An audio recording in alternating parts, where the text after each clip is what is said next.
आदाब, नमस्कार। मैं अशफाक शेख और आप देख रहे हैं न्यूज जनता तक। आइए नजर डालते हैं आज की कुछ छोटी बड़ी खबरों पे। तशरीफ फरमा हाजी आसिफ साहब सुपारी वाला, हाजी वसीम साहब, हाजी डॉक्टर नदीम अंसारी, अतीक बाबा साहब, हाफिज तौसीफ साहब, हाजी अब्दुल लतीफ़ साहब, हाजी जाकिर कंसल्ट वाले साहब, हाजी सिराज भाई बखार वाला, अब्दुल लतीफ़ भाई फौजी, कारी रेहान साहब, नौशाद भाई, हाजी मुस्तकीम साहब, इलियास भाई, मौलाना दीन मोहम्मद साहब, नदीम सर, खानका सईदिया के ज़िम्मेदारान, ट्रस्टियान मस्जिद अली मुर्तुजा के ज़िम्मेदारान, मस्जिद इकरमा के ज़िम्मेदारान और मंच पे तशरीफ़ फरमा। मैं इनफरादी तौर पर नाम अगर लिया तो बहुत फहरिस्त लंबी है। हमारे शहीद अब्दुल हमीद रोड के तमामी कारपोरेटर्स, तमामी ज़िम्मेदारान और इस प्रोग्राम के अंदर तशरीफ़ फरमा तमामी बुज़ुर्ग हज़रात, नौजवान साथी, दोस्तों और साथियों, तलबा व तालबात, सबसे पहले मैं ट्रस्टियान मस्जिद अली मुर्तुजा, मस्जिद इकरमा, खानका मस्जिद खानका के ज़िम्मेदारान का और खलील साहब का, उनके तमामी साथियों का और इस इलाके के तमामी ज़िम्मेदारान का मैं बहुत बहुत शुक्रिया अदा करता हूँ कि आज आप लोगों ने सोलार पैनल जो मैंने मंजूर करवाया 5 करोड़ रुपया मालेगांव शहर के 110 मदरसा व मस्जिद के लिए, उसके एवज़ में आज आप लोगों ने मेरा इस्तकबाल किया, मेरा हौसला बढ़ाने का काम किया। मैं आप तमाम ही लोगों का बहुत बहुत शुक्रिया अदा करता हूँ। मालेगांव शहर में पहला प्रोग्राम है जो मुश्तरका मस्जिद के ट्रस्टियान की जानिब से, मुसल्ली हजरात की जानिब से, उलमाओं की जानिब से किया जा रहा है। और जब 110 मस्जिद व मदरसे का सोलार पैनल की हुकूमत महाराष्ट्र से हमने मंजूरी लाई तो उस वक्त कहीं हिमायत, कहीं मुखालफत की गई, लेकिन जो काम करने वाला शख्स होता है उसको किसी की मुखालफत की परवाह नहीं होती। और ऐसे सियासी ज़िंदगी में, समाजी ज़िंदगी में ऐसे बहुत उतार चढ़ाव मुखालफत के और हिमायत के आते हैं, लेकिन ख़ास तौर पर मुखालफत जब होती है तो मैं उसको दरगुजर कर आगे बढ़ने की कोशिश करता हूँ, क्योंकि मेरी अपनी ये कोशिश होती है कि हर कोई भी आप अच्छा काम करोगे तो उसमें मुखालफत बहरहाल होगी, लेकिन आपकी नीयत साफ होना चाहिए, आपका मकसद नेक होना चाहिए, समाज को फायदे वाला मकसद होना चाहिए, कौम को फायदे वाला मकसद होना चाहिए। अगर आपकी नीयत साफ है तो मंजिल आसान होती है। और अल्लाह का करम है, अल्लाह का शुक्र है कि कई मुखालफत के बावजूद भी हम लोगों ने उसकी मंजूरी लाई, कानून बनवाने पर मजबूर किया हुकूमत को, और साफ सुथरा इसके अंदर कोई भी मस्जिद के अंदर हुकूमत का इंटरफेयर नहीं होगा। मैंने इससे पहले भी कई मर्तबा सफाई दी है कि ना आपको कोई अकाउंट में पैसा आपके आने वाला है और ना कोई अकाउंट से आपके पैसा जाने वाला है, ना आपके बच्चों की तादाद पूछी जाएगी, ना आप इमाम साहब और मुअज्जिन साहब का नाम पूछा जाएगा, ना ट्रस्टियान का नाम पूछा जाएगा। बस ये एक आम तौर पर जो प्रोसीजर होती है कानूनी, जैसे हम एक सड़क बनाते हैं, रास्ता बनाते हैं, मंजूरी आती है, टेंडर निकलता है, काम हो जाता है और ठेकेदार घर चला जाता है और आवाम उसको इस्तेमाल करती है। बस इसी तर्ज के ऊपर ये भी मंजूरी आई, उसका टेंडर हो गया, आज कंप्लीट हो गया टेंडर नासिक में, और इंशाल्लाह कल या परसों टेंडर ओपन हो जाएगा। 2 दिन में वर्क ऑर्डर होगी। मेरी अपनी कोशिश है आने वाले एतवार से पहले पहले शहर के अंदर उसका इफ्तिताह हो जाए और 110 मदरसा और मस्जिद पर सोलार इंशाल्लाह फिटिंग शुरू हो जाएगी और हमारे शहर के अंदर ये काम मुकम्मल होगा। इससे क्या होगा? इससे होने वाला ये है कि बिजली का जो हमको बिल भरना पड़ता है, कहीं 5,000, 6,000, 7,000, 10,000, 12,000, 20,000 जैसे इस्तेमाल करते, उसकी बचत होगी। जब वो बचत होगी तो बाकी का जो पैसा बचेगा मस्जिद के इंतजामात के लिए, मेंटेनेंस के लिए, तनख्वाह के लिए काम आएगा। ये हमारा एक अपना मकसद था और अल्लाह के करम से उसमें हम कामयाब हुए।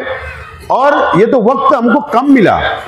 अगर इलेक्शन सर पर नहीं होता, सामने इलेक्शन नहीं होता, तो यकीनन मैं आज आपको यकीन दिलाना चाहता हूं कि मैंने 150 मस्जिद और मदरसे की दूसरी फहरिस्त भी दाखिल किया हूं, लेकिन इलेक्शन सर पर होने की वजह से वो काम नहीं हो पा रहा है।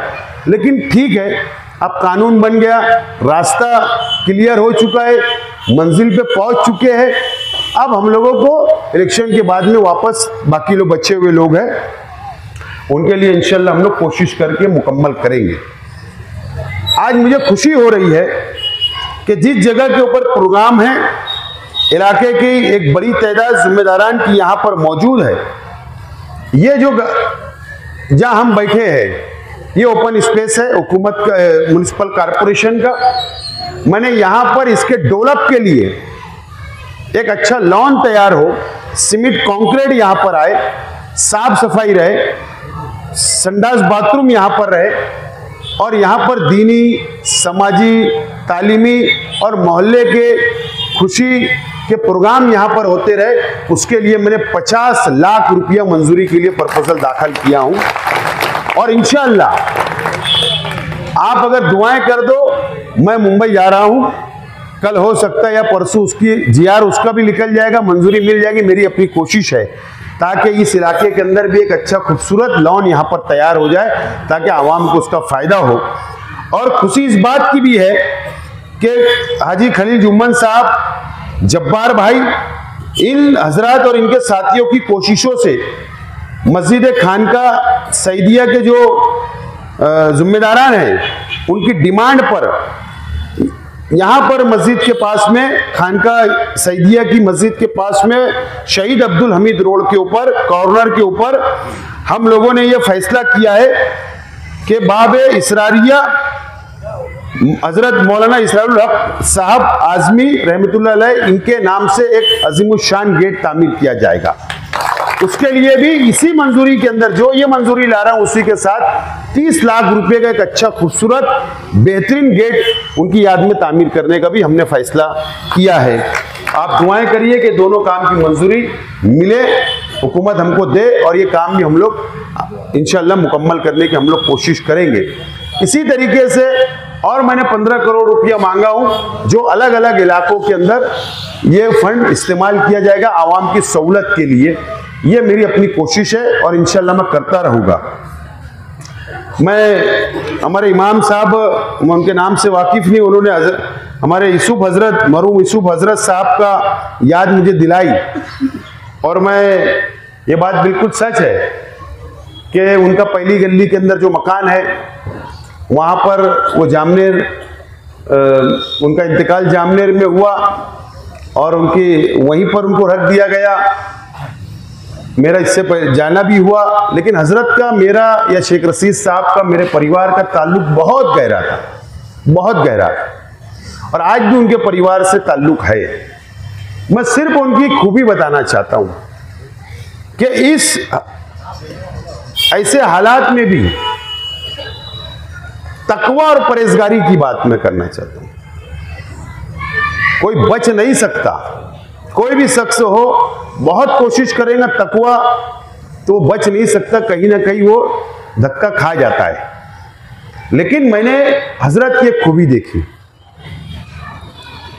उनके परिवार का एक काम था नासिक और मैं एमएलए था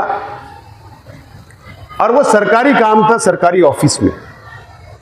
मैं वहां पर मुझको बुलाए कि ये काम करवाना है, तो मैंने कहा कि हजरत आप आराम करिए, मैं जाकर वो काम ऑफिस में देख लूँगा। हजरत ने कहा नहीं, मैं साथ में आऊँगा।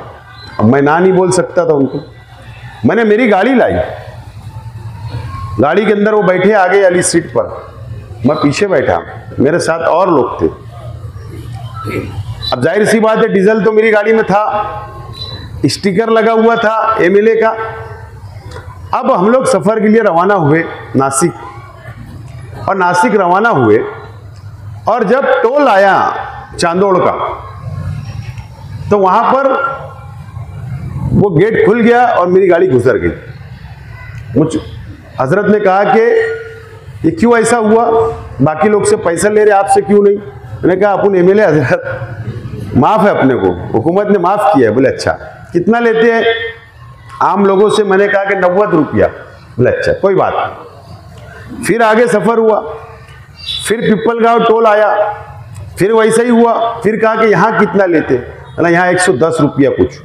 बोले अच्छा ओके। गए हम लोग ऑफिस में, गए जो ऑफिसर से मिलना था, मुलाकात किए, मुलाकात होने बाद काम हुआ। उसके बाद बोले अच्छी होटल में चल खाना खाना है। हम लोग अच्छी होटल मिले, अच्छी से अच्छी होटल। मैंने कहा चलो अच्छा है, खिदमत का मौका मुझे मिल रहा है। आप वहाँ गए तो हजरत गाड़ी से उतर ही नहीं रहे। बोले मेरे जू को गाड़ी लगती है, मुझे गाड़ी लगती है, मुझे चाय पिला दे, तुम लोग खाना खा लो। ठीक है, हम लोग गए, खाना वाना खाए। पैसा तो बोले मैं दूंगा, जीत किए। ठीक है, पैसा हजरत ने अदा किया, बोले मेरे काम से आए। बोले ठीक है। हम वापस आ गए। वापस आने के बाद उनके दामाद मुझको दूसरे दिन मुलाकात हुई, और उनके दामाद ने मुझको बहुत अजीब बात बताई।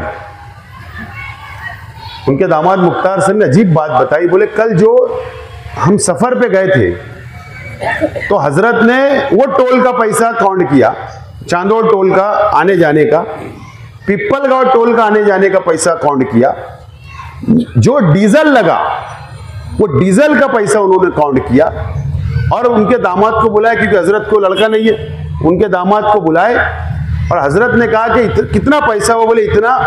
जेब से रुपया हजरत ने निकाला और उनके दामाद को दिया कि आप बस स्टेशन पे जाइए, और बस स्टेशन पे जाकर इतना जितना पैसा मैंने आपको दिया उससे कहीं से भी टिकट खरीद लीजिए, उतने पैसे का कहीं का भी खरीद लो।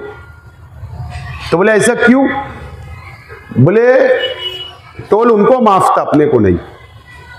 गाड़ी जो वो लेकर गए अपने साथ आए तो वो अपने काम से आए, उनका काम नहीं था, डीजल उनका खर्च हुआ। तो इसके लिए हमको उनका कुछ चाहिए नहीं, वो हमारे लिए वक्त निकालिए, बड़ी बात है। इसके लिए जाकर उन्होंने बस स्टैंड पे भेजा, वो टिकट उतने पैसे से खरीदा, वो खरीद के बोले मुझे टिकट लाकर बताना, और वो टिकट लाकर उनके दामाद ने उनके हाथ में दिया, और हजरत ने वो टिकट उनके सामने फाड़ के फेंक दिया। बोले ये गवर्नमेंट का टैक्स था, ये अपने को माफ नहीं है, उनको माफ था। ये तकवा और परहेजगारी मैंने हजरत के अंदर देखी। ये तकवा और परहेजगारी आज की दुनिया में कोई बच नहीं सकता। ये उनकी यादें हमारे साथ ताजा है। ये बात बिल्कुल सच है। मैं सुबह फजर बाद जब भी मैं बाहर जाता था, नॉमिनेशन करने जाता था, दुआएं लेना मैं उनसे जाता था, उनसे कुछ तजुर्बे की बातें मैं सुनता था, मैं घंटों उनके पास जाकर बैठ जाया करता था। तो बहुत तजुर्बे की बातें उन्होंने मुझको बताई। तो तकवा और परहेजगारी आज के ज़माने में हम लोगों को बहुत ज़रूरी है। हमारे आने वाली नस्ल, हमारे नौजवानों को ये बताने की आज ज़रूरत है। आज हम लोग बहुत दूर होते जा रहे। आज मुल्क के हालात, हमारे बुजुर्गों ने कभी ऐसा सोचा नहीं था कि इस मुल्क के अंदर ये हालात भी आएंगे कि हिंदू और मुसलमानों को बांट दिया जाएगा, कि फसादात होंगे, नफरत बढ़ेगी, हुजूर की शान में गुस्ताखी होगी, फिरका परस्ती बढ़ती जाएगी। किसी ने भी नहीं सोचा था जब इस मुल्क को आज़ादी मिली। जो भाईचारा उस वक्त था, आज मुकम्मल तौर पर वो भाईचारा खत्म हो गया। कुछ इंसानियत नवाज लोग बचे हैं, कुछ नहीं, बड़ी तादाद बची हुई है, बहुत बड़ी तादाद। अगर आप उसका वोट परसेंटेज निकालेंगे, जो मुल्क के अंदर अभी जो पार्लियामेंट के हालिया इलेक्शन हुए, उसका वोट परसेंटेज निकालेंगे। अपोजिशन सरकार के खिलाफ में कितनी पार्टियों ने इलेक्शन लड़ा, उनकी वोट निकालेंगे और इनकी वोट निकालेंगे तो आपको समझ में आ जाएगा कि अपोजिशन की वोटें ज्यादा है। इसका मतलब सेकुलरिज्म कायम है। लेकिन कुछ नफरत फैलाने वाले लोग, लड़ाने वाले लोग आज इस मुल्क में है। अब सरकारें जब उनके मिजाज की है, सरकारें उनकी बैठी हुई है, सरकारें फिरका परस्त पार्टियों की बैठी हुई है, तो इस मुल्क के अंदर अब वक्त आ रहा है कि एक ताकतवर अपोजिशन, एक ताकतवर कानून बनाने वाले अदारे के अंदर ताकतवर नुमाइंदों की जरूरत आज मुल्कों के अंदर है। चाहे वो मुल्कों के कोई भी रियासत की असेंबली के अंदर हो या पार्लियामेंट के अंदर हो, जो ताकत फिरका परस्तों के खिलाफ बोल सकती, जो कानून सख्त बना सकती, जो उस पर बहस कर सकती, जो मुसलमानों की नुमाइंदगी कर सकती, सेकुलरिज्म को मजबूत कर सकती, ये ऐसे हालात के अंदर आज हम सब लोगों को, आने वाले नस्ल, नौजवानों को, बुजुर्गों को और इस मुल्क के अंदर, इस महाराष्ट्र के अंदर अब हम सबको सोचना पड़ेगा। एक मजबूत और क़यादत पहुंचाने की जरूरत है कानून साज अदारों के अंदर। ये सिर्फ मैं मेरे लिए बोल रहा ऐसा नहीं हूं, मैं महाराष्ट्र की बात कर रहा हूं, मुल्कों के अंदर मैं बात कर रहा हूं, क्योंकि हम बहुत करीब से जान रहे हैं। आज अगर किसी ने दाढ़ी, टोपी, कुर्ता पैजामा पहन लिया, ट्रेन से सफर कर रहा, अभी पिछले दिनों एक बुजुर्गों को देखो, मॉब लिंचिंग किस तरीके से उनकी बदतमीजी उनके साथ की गई, उनको मारा गया। आज डर पैदा हो गया है। कोई भी मजहबी लिबास में अगर जाता है तो उसको डर महसूस होने लगा कहीं मेरे साथ ऐसा ना हो जाए। कहीं वो सफर पे जा रहा है तो उसको डर होने लगा कि मेरे साथ कल काश ऐसा ना हो जाए। अगर कोई फैमिली के साथ जा रहा, बुर्का पहन के, अगर हमारी घर की खवातीन हमारे साथ है तो उसको डर लगा हुआ है। इस तरीके के हालात इस मुल्क के अंदर बन रहे हैं। लेकिन आज वक्त इस बात की है कि हमको बहुत संजीदगी से, जज्बात से नहीं, ऐसा नहीं है किसी ने अपने साथ ऐसा किया तो हमको उसको वैसा ही जवाब देना जरूरी नहीं है। बहुत समझदारी से, कानून का सहारा लेकर आज हम लोगों को हालात से सामने रखते हुए हम लोगों को फैसला करना पड़ेगा। जब जाकर हम इस मुल्क के अंदर दोबारा भाईचारा, हिंदू मुस्लिम एकता हम लोग ला सकते हैं। इस जानिब भी हम लोगों को सोचने की आज वक्त की जरूरत है।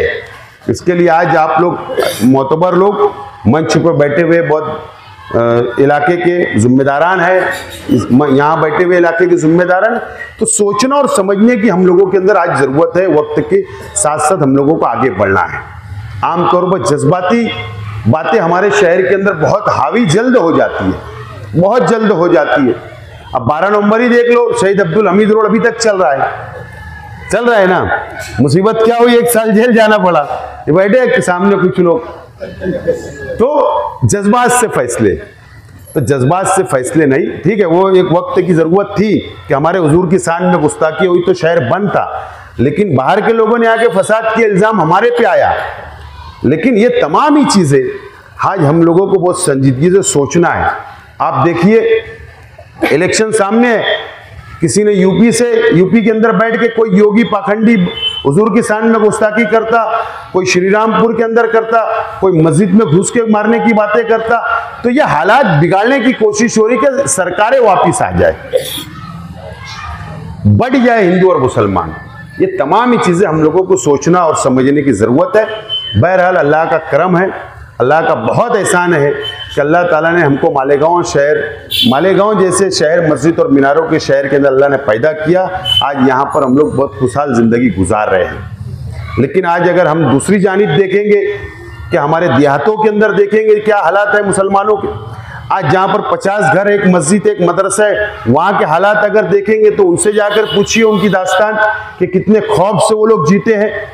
ऐसे सब तरफ हम लोगों को नजर डालने की जरूरत है, उनकी मदद करने की जरूरत है। आज हम लोगों को आगे बढ़ चलकर हिस्सा लेने की जरूरत है। तो ये तमाम ही चीजें समाजी है, दीनी है, अपना मिल्ली फर्ज है। इसको सिर्फ उलमा नहीं बल्कि हम बैठे हुए तमाम ही लोगों की जिम्मेदारी है कि बढ़ चढ़कर हम लोगों को हिस्सा लेने की आज हम लोगों को जरूरत है। तो मैं बहुत ज्यादा वक्त नहीं लेते हुए, आज ये कोई सियासी मंच नहीं है।